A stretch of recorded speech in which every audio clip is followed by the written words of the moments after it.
ada berapa jenis konstitusi yang pernah berlaku di wilayah Indonesia, ada berapa dalam sejarah? Masih ingat pelajaran dulu? Ada berapa jenis? Pertama, Undang-Undang Dasar 45, terus apa lagi? 1949, Pak. Konstitusi RIS ya. Tuh. Jadi ada Konstitusi Republik Indonesia Serikat. Itu yang ya itu setelah UUD 45 itu muncul itu. Ada lagi satu lagi apa? Undang-undang sementara, Pak. Undang-Undang Dasar Sementara. Undang-Undang Dasar Sementara ya.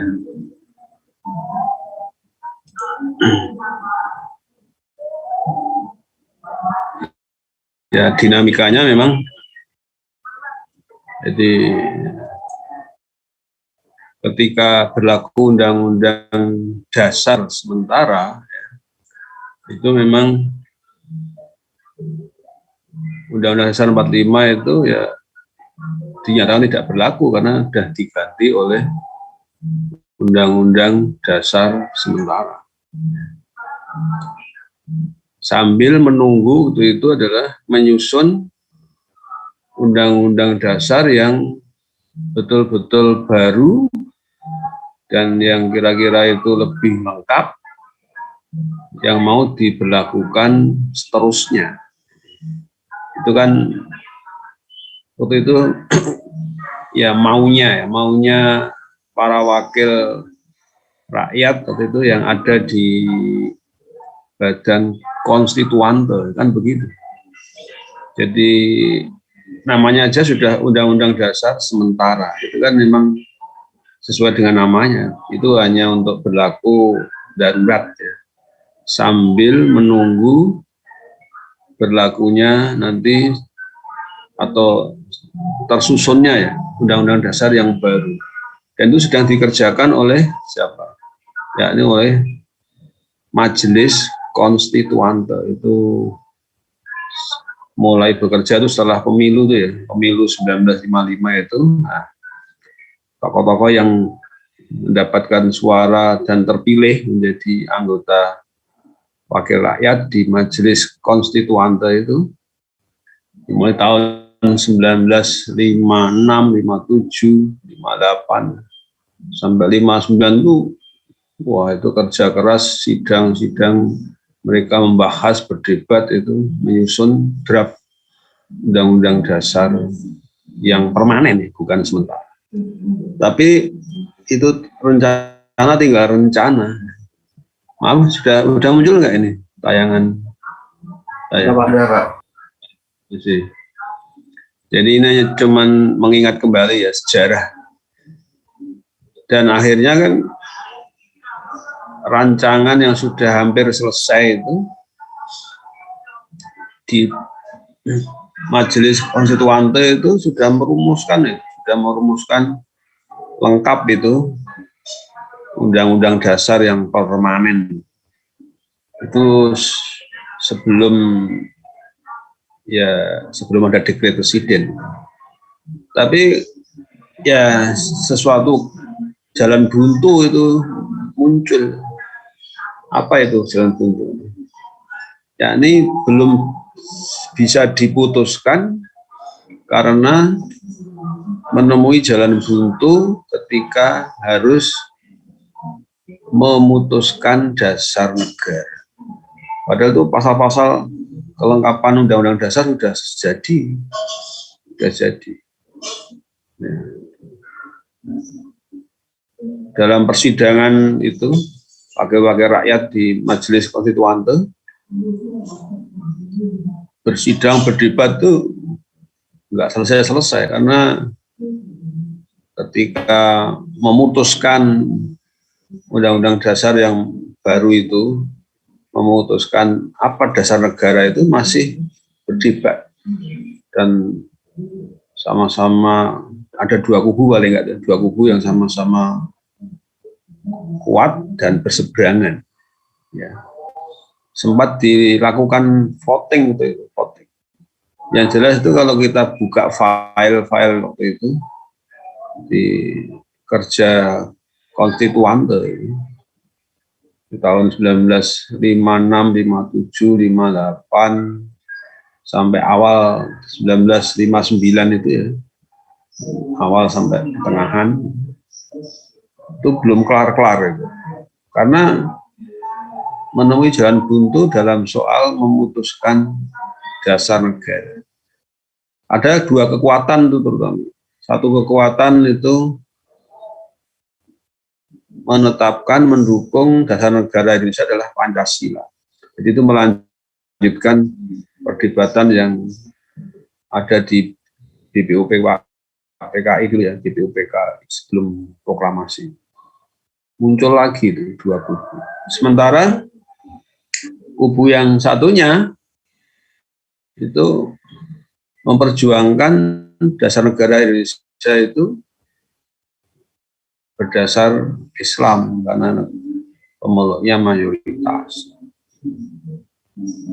Jadi itu masih muncul lagi itu, mengulang perdebatan yang tahun 45. Dan waktu itu diputuskan dengan cara voting, pengambilan suara.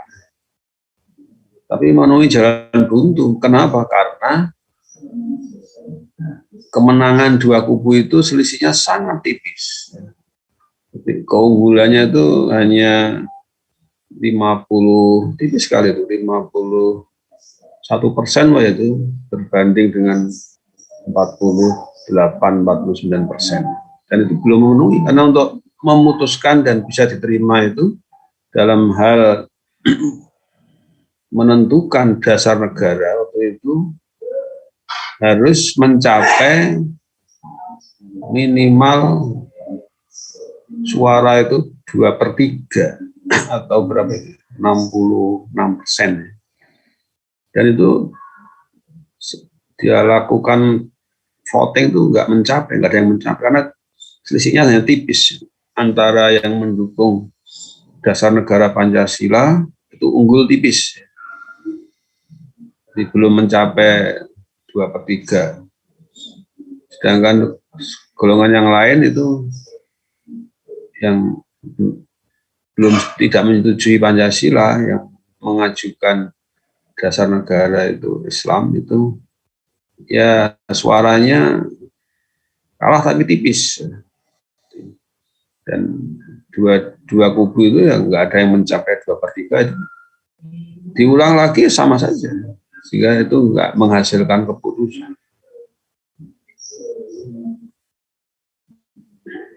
Karena aturannya waktu itu dalam hal menentukan dasar negara itu beda. Kalau presiden itu kan cukup 50% plus 1 ya, itu dinyatakan menang minimal kan itu. Bisa 50% plus 50% lebih berapapun. Kalau ini waktu itu tahun 1959 ya. Itu votingnya itu selisihnya sangat tipis. Padahal syaratnya harus 60 kubu yang meraih suara 66% ya, 2/3 itu. Itulah baru yang menjadi keputusan. Tapi nggak ada yang mencapai. Dan itu menjadi alasan waktu itu Presiden Soekarno mengeluarkan dekret untuk menyelesaikan jalan buntu itu di tahun 1959, bulan Juli, yang terkenal dengan dekret presiden. Ya ini saya ajak untuk mereview ya salah satu dinamika ya, terkait dengan konstitusi.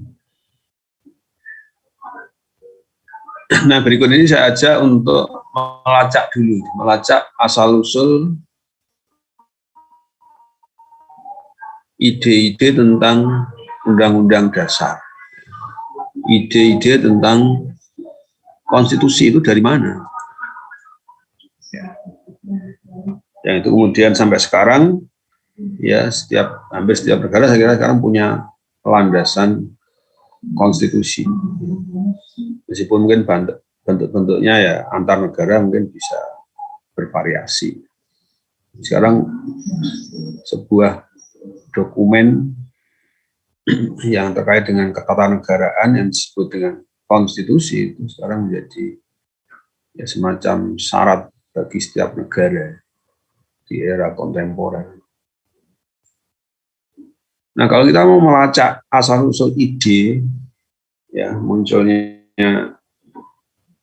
ide tentang sebuah konstitusi sebagai landasan kehidupan bernegara, ini memang ya nggak bisa mengelakkan itu ada pengaruhnya dari ide-ide dunia barat, Eropa. Nah, ini mengapa muncul ide-ide di dunia barat, di Eropa? Nah, ini secara singkat saja, ide tentang konstitusi ini juga muncul dari para tokoh yang juga memperjuangkan saat itu ya perjuangan ide tentang hak asasi manusia, perjuangan ide tentang demokrasi itu bersama.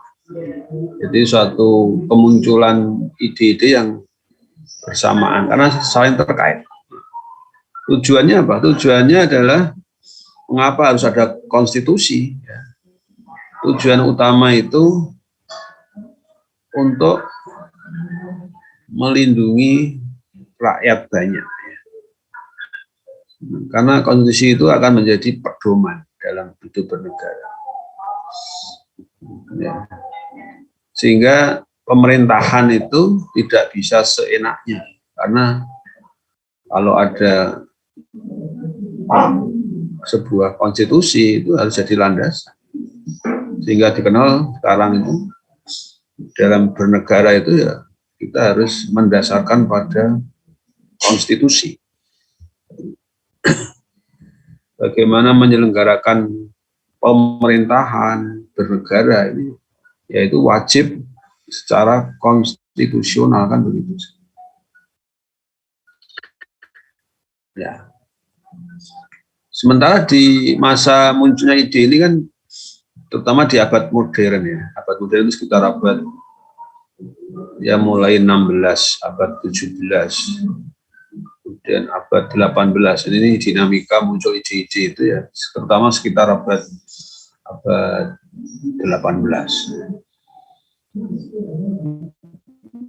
Tapi sejak sebelumnya abad-abad pertengahan, kebanyakan di negara Eropa itu sistem pemerintahnya adalah monarki, kerajaan. Nah, munculnya ide konstitusi, juga ide tentang hak asasi manusia, demokrasi itu satu paket. Tujuannya adalah untuk membatasi raja, untuk membatasi kekuasaan raja yang cenderung sewenang-wenang. Sehingga disebut monarki absolut. Kerajaan yang memegang pemerintahan itu di satu tangan secara mutlak. Dan itu kecenderungannya adalah kebijakannya itu semenang-menang, bukannya melindungi rakyatnya, tapi malah menindas rakyat. Ini kecenderungan, ya tidak semua ya, tapi kecenderungan waktu itu. Ya, ini contoh di Inggris, dan juga contoh di Perancis ini dengan dinamika yang berbeda. Di Inggris itu muncul banyak filsuf, juga di Perancis muncul banyak filsuf yang punya ide-ide tadi memperjuangkan pentingnya konstitusi sebagai landasan bernegara, juga pentingnya pelindungan hak asasi. Itu karena itu berjuang untuk membatasi kekuasaan kerajaan. Kalau nggak dibatasi, wah kerajaan ini nanti ya tadi sewenang-wenang menindas rakyat. Sehingga muncul ide-ide ya, misalnya negara harus dimulai dengan perjanjian sosial, disebut dengan kontrak sosial. Beberapa wilayah di Eropa. Memang kalau kita bandingkan, nah kita ambil contohnya tiga negara ya, Inggris, Perancis, Amerika Serikat. Ya. Inggris dulunya memang itu kekuasaan kerajaan monarki, tapi kemudian perkembangan berikutnya itu kerajaan Inggris memperbaiki sistem pemerintahannya dengan mengakui adanya ya semacam dokumen pemerintahan landasan negara yang penting untuk menjadi haluan ya, memerintah. Dan itu sekarang dikenal dengan konstitusi itu. Dan kerajaan Inggris sekarang ini kerajaan masih dipelihara, bagian dari tata negara Inggris, tapi mempunyai konstitusi, undang-undang dasar. Sehingga kerajaan itu kewenangannya, kekuasaannya tidak seperti dulu, karena sudah dibatasi. Dan itu perjuangan para filsuf dan dukungan masyarakat Inggris mendapat respon positif ya dari pihak kerajaan. Berbeda dengan Perancis. Perancis itu ini kerajaannya itu tidak memberi respon positif, tidak seperti Inggris. Di Perancis itu raja dan kekuasaan istana kerajaan itu malah semakin menindas. Kekuasaannya dia merasa semakin tangan besi ya, kekuasaan satu tangan raja. Itu di Perancis. Akibatnya memang ya kita bisa membaca sejarah hitam Perancis itu, karena kerajaannya via raja itu tidak memberi respon positif, sehingga rakyatnya itu yang semakin lama semakin tertindas oleh kebijakan raja yang semakin absolut. Terjadilah revolusi Perancis itu. Ya, rakyat Perancis ya secara total itu dan saya kira ya emosional itu meruntuhkan raja dan kerajaan. Dan itu menjadi sejarah hitam di Perancis karena terjadi ya itu kan terjadi konflik berdarah. Padahal itu kan dapat dikatakan itu perang saudara antara rakyat dengan keluarga kerajaan. Karena apa? Ya kerajaan raja itu tidak seperti di Inggris, tidak memberikan respon positif. Jadi di Perancis itu kerajaannya itu malah semakin gila kekuasaan, gila hormat, rakyat yang tertindas. Sehingga sampai sekarang Perancis tidak ada kerajaan. Karena ketika revolusi Perancis itu lembaga monarki dihapus. Beda lagi kalau Amerika Serikat itu memang sejak merdeka, sejak berdiri itu memang didasarkan pada konstitusi. Di Amerika Serikat itu sejak merdeka, sejak dibangun itu tidak menerapkan tidak menerapkan kerajaan, tidak ada model kerajaan sampai sekarang. Ini beberapa contoh para filsuf yang mempunyai ide-ide khususnya terkait dengan konstitusi, pentingnya konstitusi. Ini hanya beberapa contoh tokoh-tokoh filsuf. Tentu ini nama-nama yang kalian sudah familiar ya. Ada Thomas Hobbes, ya. Dia orang Inggris, filsuf Inggris. Kemudian ada John Locke, ini juga filsuf Inggris. Cuma ada pandangan yang berbeda. Thomas Hobbes itu memang punya ide bahwa kehidupan manusia itu kalau tidak diatur dalam sebuah ikatan kehidupan bernegara, itu akan menjadikan manusia itu saling terkam, seperti pepatahnya ini dia, homo homini lupus. Manusia satu dengan manusia lain itu seperti serigala, saling menerkam. Ini ungkapan dari Thomas Hobbes. Bahkan bellum omnium contra omnes. Kalau nggak ada ikatan dalam sebuah negara itu semua perang melawan semua. Jadi kehidupan sosial itu selalu kacau, bahkan mengerikan.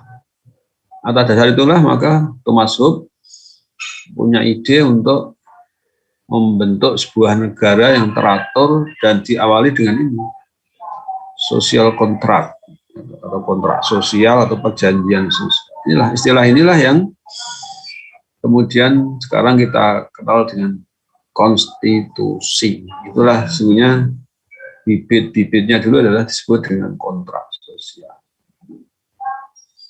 Ya, cuma Thomas Hobbes itu pada masa itu dia masih mendukung sistem pemerintahan monarki.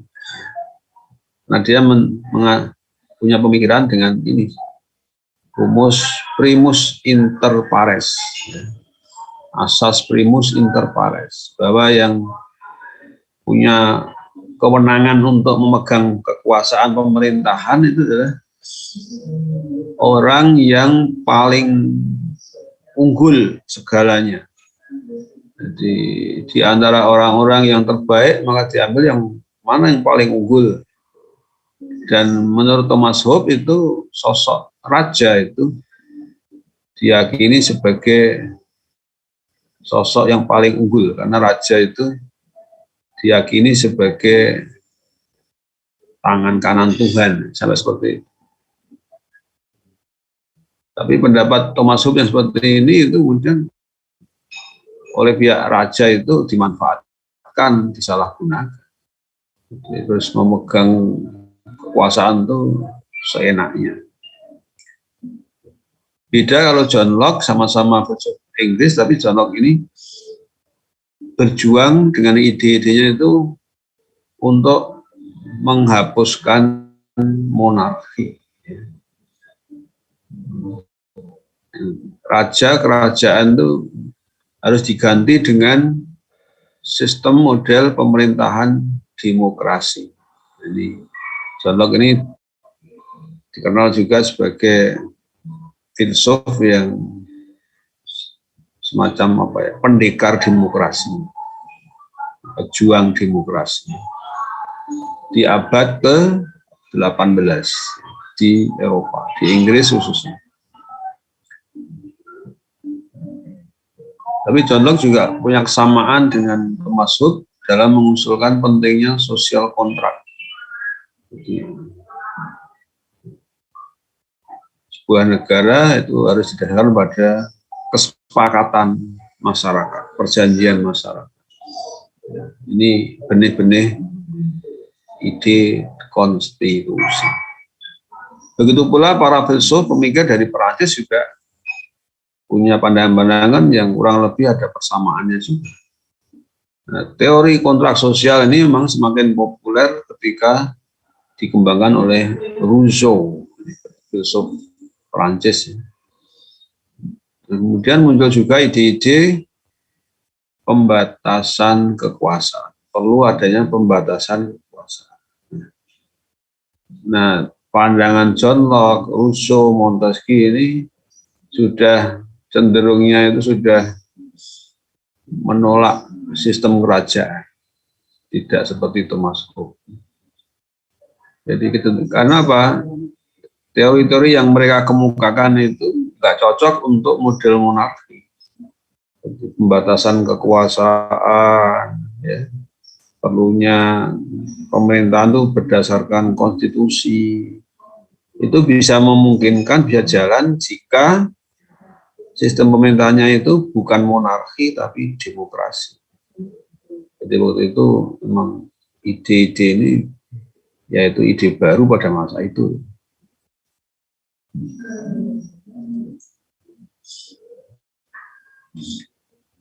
Nah, kita coba lompat ke Indonesia ya. 3 jenis konstitusi yang pernah berlaku di Indonesia ini bisa beri tanggal berlakunya untuk klarifikasi. Undang-Undang Dasar 45 yang berlaku sejak awal proklamasi ya, khususnya secara sah kan sehari setelah proklamasi. UUD 45 itu berlaku sampai Agustus 1950. Ini sampai lahirnya Undang-Undang sementara, Undang-Undang Dasar sementara. Jadi ketika Undang-Undang Dasar sementara itu berlaku, barulah UUD 45 itu tidak berlaku. Tapi ada ini konstitusi RIS, ini gimana? Nah, ternyata kalau kita tengok data sejarah, ketika ada berlaku konstitusi RIS untuk seluruh wilayah Nusantara itu, ternyata Undang-Undang Dasar 45 itu masih berlaku. Di mana berlaku? Kalian tahu di mana? Berlakunya tapi sempit di wilayah yang sempit, karena UUD 45 itu masih berlaku hanya di salah satu negara bagian yang namanya negara bagian RI, Republik Indonesia. Karena waktu itu kan dipecah-pecah oleh Belanda, dibuat negara serikat itu. Satu wilayah Indonesia Nusantara itu dipetak-petak, ya, dibagi-bagi dalam negara-negara bagian. Nampaknya memang Belanda itu mau menerapkan itu teori lamanya dia itu, divide et impera, gitu. Biar dia bisa menjajah lagi, kira-kira maunya begitu, tapi nggak berhasil. Ya. Saya hanya menandaskan bahwa UUD Undang-Undang Dasar 1945 itu periode berlakunya sejak awal itu sampai munculnya Undang-Undang Dasar sementara. Ketika Undang-Undang Dasar sementara berlaku, UUD 45 barulah tidak berlaku. Terus kemudian konstitusi RIS juga sudah dihapus. Nah, tadi kita di depan, barulah ketika Undang-Undang Dasar sementara itu sambil menanti pengesahan Undang-Undang Dasar yang baru dan permanen, ternyata nggak berhasil. Dan itulah momentum peristiwa keluarnya dekret presiden tahun 1959. Sehingga Undang-Undang Dasar 45 yang sudah disimpan di kotak itu nggak berlaku, diberlakukan kembali. Sehingga kalau kita lihat di awal, Undang-Undang Dasar 45 itu sejak 18 Agustus 45 itu berlakulah UUD 45 itu untuk seluruh negara kesatuan Republik Indonesia. Itu sampai dengan Desember 1949. Nah, begitu berlaku konstitusi RIS, itu Undang-Undang Dasar 45 tetap berlaku, tapi hanya di negara bagian RI. Itu. Jadi ada Undang-Undang Dasar yang hanya berlaku di negara bagian RI, itu UUD 45. Adapun Undang-Undang Dasar atau konstitusi yang berlaku untuk seluruh Nusantara, itu negara serikat yang menggunakan konstitusi RIS. Ya, itu tadi melengkapi di awal pendahuluan. Nah, para ahli tata negara, ahli politik, diantaranya ini ada Profesor Miriam Budiarjo, menyatakan bahwa ciri umum konstitusi itu minimal ada 3 unsur. Jadi unsur yang diatur dalam konstitusi itu ada 3. Apa itu? Pertama adalah mengatur organisasi negara. Yang dalam teori di barat itu dikenal dengan teori trias politika itu. Nah, itu isi yang pertama dari sebuah konstitusi itu mengatur bagaimana kekuasaan legislatif, bagaimana eksekutif dan yudikatif itu diatur. Itulah isi yang pokok yang pertama. Dan yang kedua adalah berisi hak asasi manusia diatur, hak-hak apa saja yang itu dijamin dan dilindungi. Itu tercantum di konstitusi atau undang-undang dasar. Dan satu lagi, yakni setiap undang-undang dasar itu mencantumkan prosedur pengubahan. Ibaratnya itu diberi pintu perubahan. Ada pasal yang memberi jalan untuk perubahan. Karena namanya sebuah konstitusi yaitu memang untuk jangka panjang, tapi tetap suatu saat perkembangan zaman yang menuntut untuk dilakukan penyempurnaan dan perubahan terhadap konstitusi. Dan contoh yang dialami Indonesia ketika Dekret Presiden tahun 1959 kembali ke Undang-Undang Dasar 45. Nah, Undang-Undang Dasar 45 berlakulah itu untuk negara kesatuan Indonesia dalam jangka yang cukup lama ya, tidak ada perubahan, cukup lama. Tapi baru kemudian ada perubahan itu ketika ada peralihan zaman, terutama di awal zaman reformasi. Itu akhirnya dilakukanlah amandemen, perubahan sampai 4 kali, 4 tahun. Ya. Nah, silakan bisa buka kembali itu sejarah amandemen di Indonesia.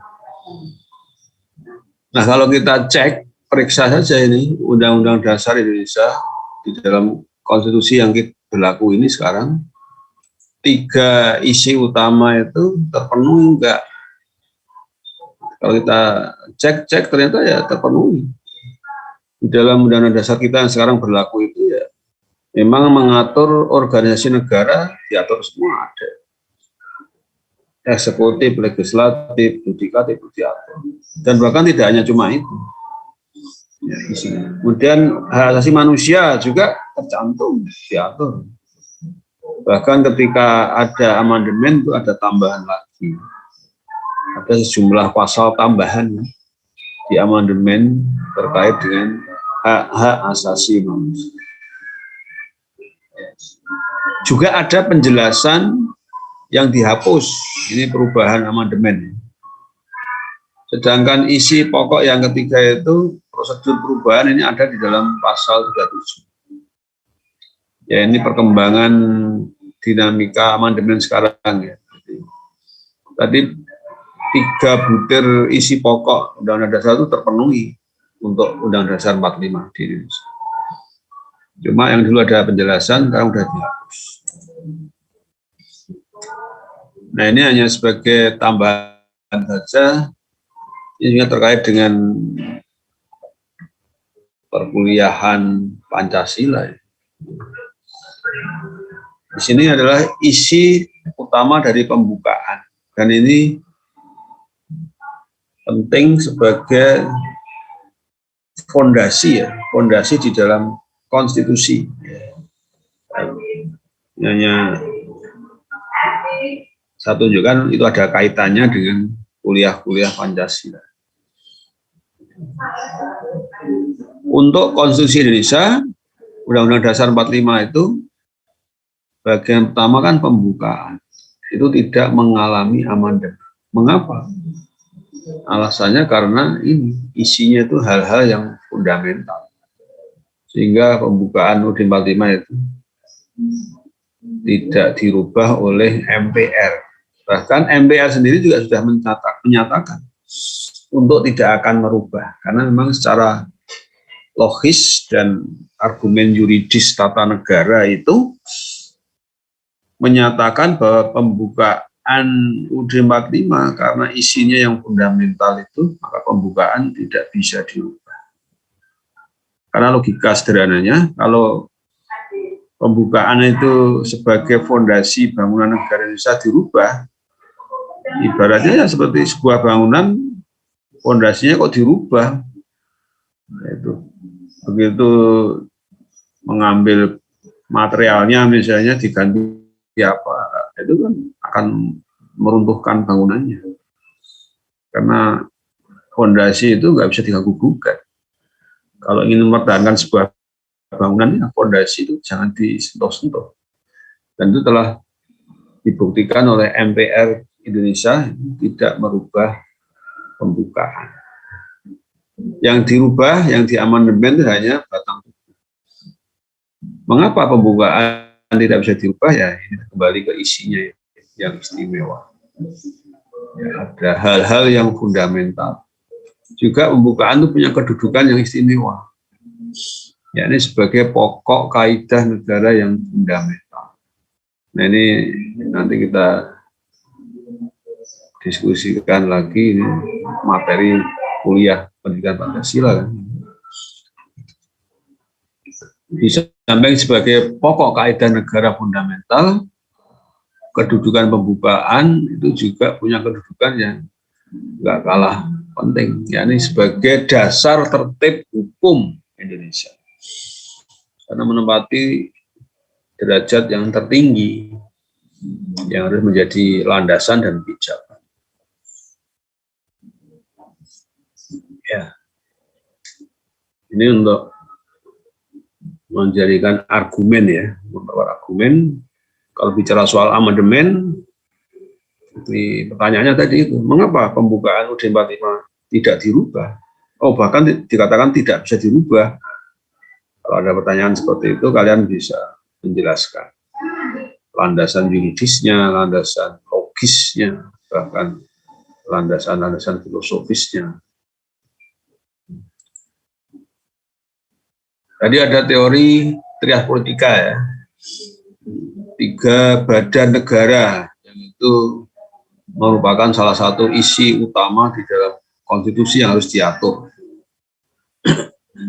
Bagaimana dengan Indonesia? Apakah Indonesia juga menganut teori trias politika? Ya, dalam analisis isi dari Undang-Undang Dasar kita ya kita terpengaruh juga. Nah, kita juga mengenal kan ada bab pasal-pasal di dalam konstitusi itu yang mengatur kekuasaan pemerintah yang disebut juga eksekutif. Dan di dalam konstitusi juga ada pasal-pasal bab yang mengatur tentang kekuasaan legislatif, kekuasaan penyusun pembuat undang-undang. Dan juga ada pengaturan lembaga yudikatif.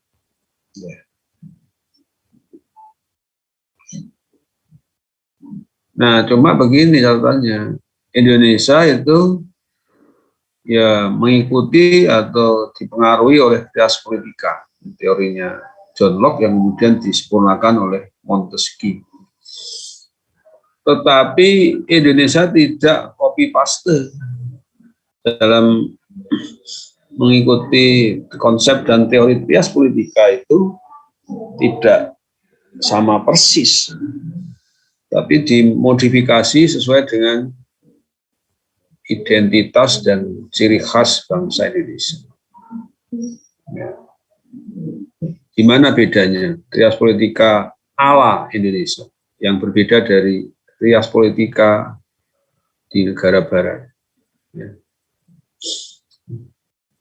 Di negara barat itu trias politika itu memang hasil dari teori Tadi John Locke, teori Montesquieu, Rousseau, teori tentang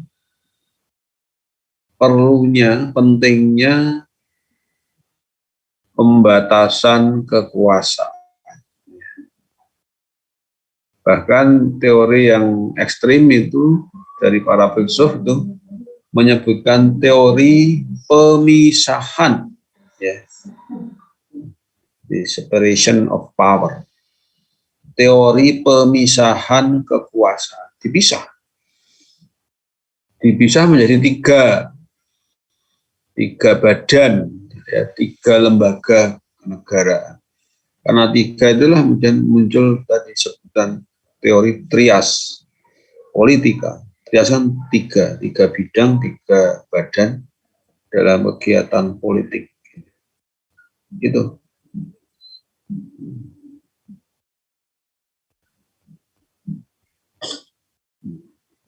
Jadi kalau ditanya apa bedanya trias politika yang diterapkan di Indonesia dengan aslinya di dunia barat, silakan nanti kalian bisa menjabarkan lebih lanjut.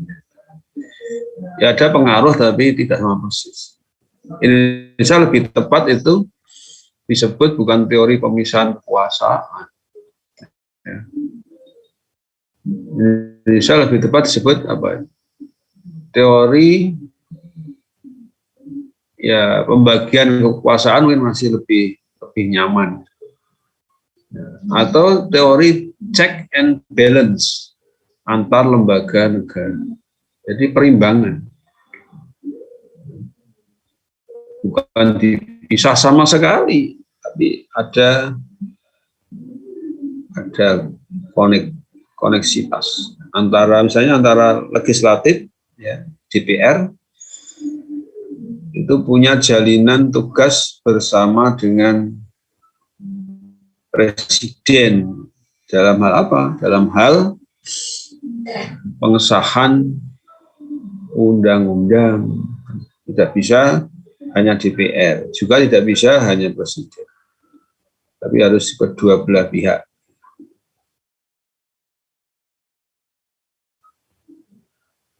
Itu contoh bahwa Indonesia tidak menganut teori pemisahan. Kalau di pandangan teorinya tadi ya, teorinya John Locke, teorinya ya Rousseau, Montesquieu itu betul-betul dipisah. Tiga lembaga kekuasaan itu harus menjalankan kewenangannya masing-masing, tidak boleh dipengaruhi oleh lembaga lain sampai begitu. Yang punya kewenangan menyusun undang-undang ya dia fokus hanya menyusun undang-undang. Lembaga yang punya kewenangan melaksanakan undang-undang pemerintah ya itu fokus dalam pelaksanaan. Satu lagi lembaga negara yang memang tugasnya itu penegakan hukum, pengawasan sekaligus ya. Siapa yang melanggar perundang-undangan kena sanksi hukuman. Itu juga dalam teori di barat itu ya harus independen, terpisah sama sekali. Nah Indonesia enggak. Karena kita antar lembaga itu ada tugas-tugas yang itu bersamaan.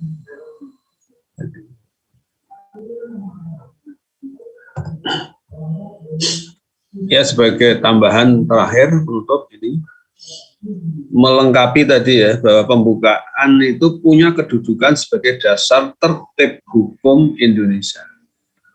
Nah itu juga di dalamnya tertib hukum itu di dalamnya juga termasuk tentang hierarki, ya, tata urutan peraturan perundangan.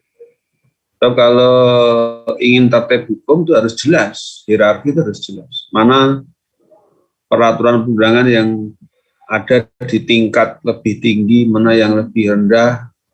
Karena ada asas dalam hierarki hukum itu, hierarki ini, peraturan perundangan itu, bahwa yang di tingkat lebih atas itu, ya,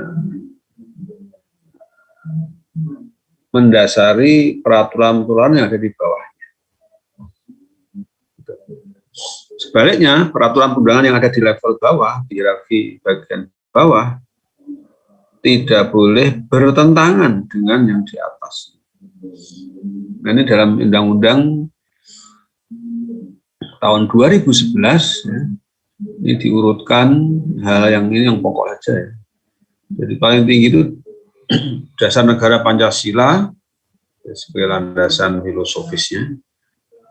Kemudian secara yuridis tata negara itu mulai dari konstitusi, Undang-Undang Dasar 45.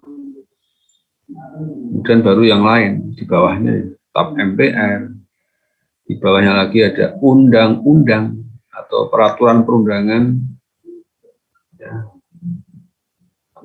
jadi undang-undang atau peraturan pemerintah pengganti undang-undang, Perpu. Level di bawahnya lagi ada peraturan pemerintah. Jadi contoh misalnya, menyusun peraturan pemerintah, isinya nggak boleh bertentangan dengan undang-undang. Peraturan pemerintah tidak boleh bertentangan dengan TAP MPR sampai ke atas. Peraturan pemerintah tidak boleh bertentangan dengan konstitusi, apalagi Pancasila. Semua peraturan undangan tidak boleh bertentangan dengan Pancasila. Di tingkat Undang-Undang Dasar, ini pasal-pasal di dalam Undang-Undang Dasar dalam konstitusi itu juga tidak boleh bertentangan dengan Pancasila. Jadi kalau MPR punya kewenangan melakukan perubahan terhadap konstitusi, ya perubahannya itu tidak boleh bertentangan dengan Pancasila. Ya. Memang di samping ini ada beberapa peraturan perundangan pelengkap ya, yang tidak dimasukkan di sini. Tapi ini diambil dari yang hierarki yang pokok. Nah, dari paparan saya ini, ya salah satu intinya adalah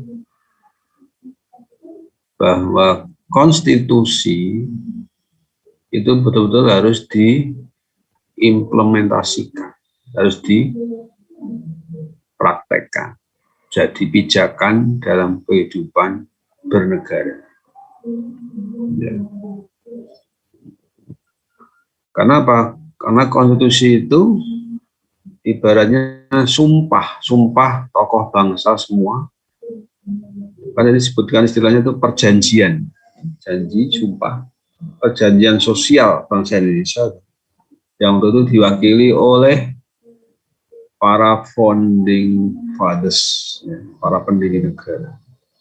Jadi kita ikut dari dalam bagian itu, kita ikut dalam bagian yang meneruskan perjanjian sosial.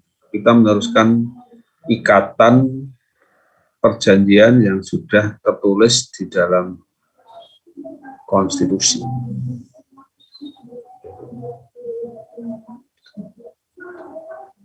Dan yang kedua, bahwa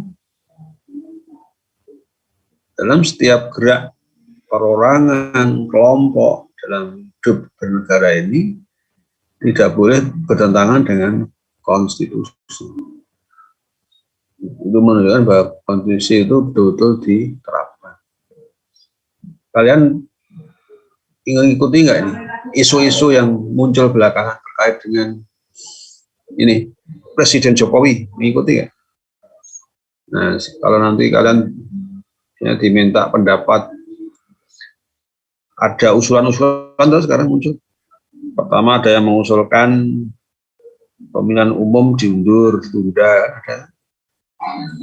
Terus ada lagi muncul usulan terkait dengan pengunduran pemilu itu, mengusulkan Presiden Jokowi diperpanjang masa jabatannya, ditambah, ya macam-macam.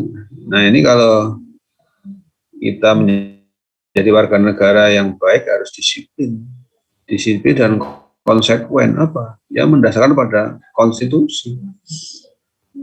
Kalau memperpanjang masa jabatan presiden itu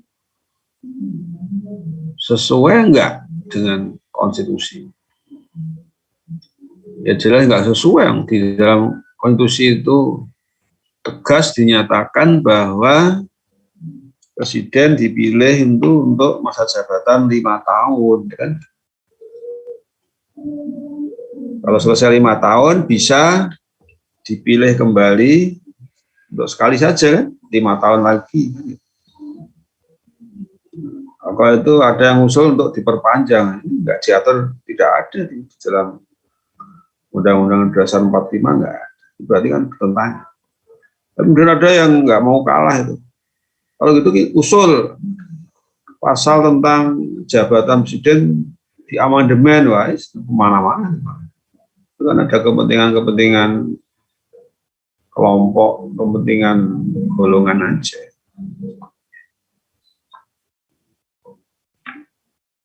Itu contoh ya, ada orang-orang yang kadang-kadang sadar atau enggak itu malah bertentangan dengan Undang-Undang Dasar. Usul-usul, tapi malah itu usulnya itu melanggar konstitusi.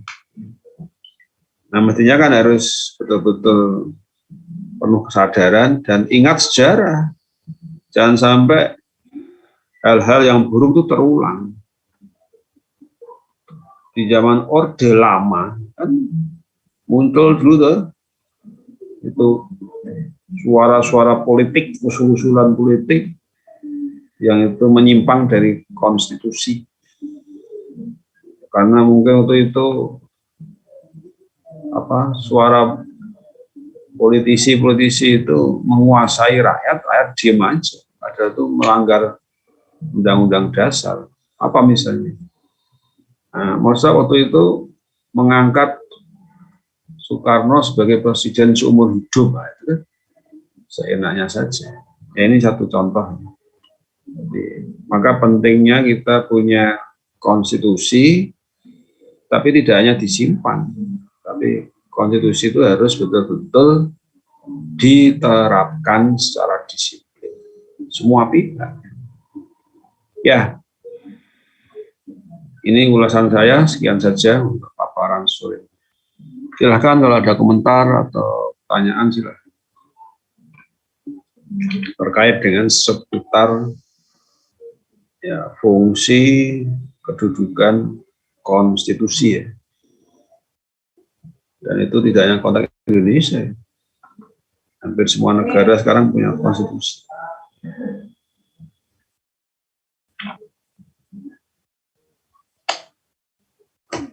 Silakan kalau ada pertanyaan atau komentar. Kalau dari saya nyatakan cukup. Oh ya, sambil tolong itu bisa ngisi link daftar hadir ya, dibantu teman. Silakan untuk mengisi presensi. Apakah dirasa cukup? Nggak ada komentar, nggak ada pertanyaan. Kalau cukup ya saya akhiri. Cukup. Cukup Pak. Pak. Ada pertanyaan? Silakan. Kalau ada pertanyaan. Apakah sepertinya belum ada Pak. Tapi apakah PPT-nya boleh di-share Pak? Oh ya, nanti akan saya beberapa mau saya lengkapi dulu, nanti saya akan share. Terima kasih. Baik Pak. Ya, baik. Saya cukupkan sekian kalau gitu. Terima kasih atas atensinya. Salam sehat selalu semuanya. Assalamualaikum warahmatullahi wabarakatuh. Terima kasih. Waalaikumsalam warahmatullahi wabarakatuh. Terima kasih, Pak. Sama-sama. Oke.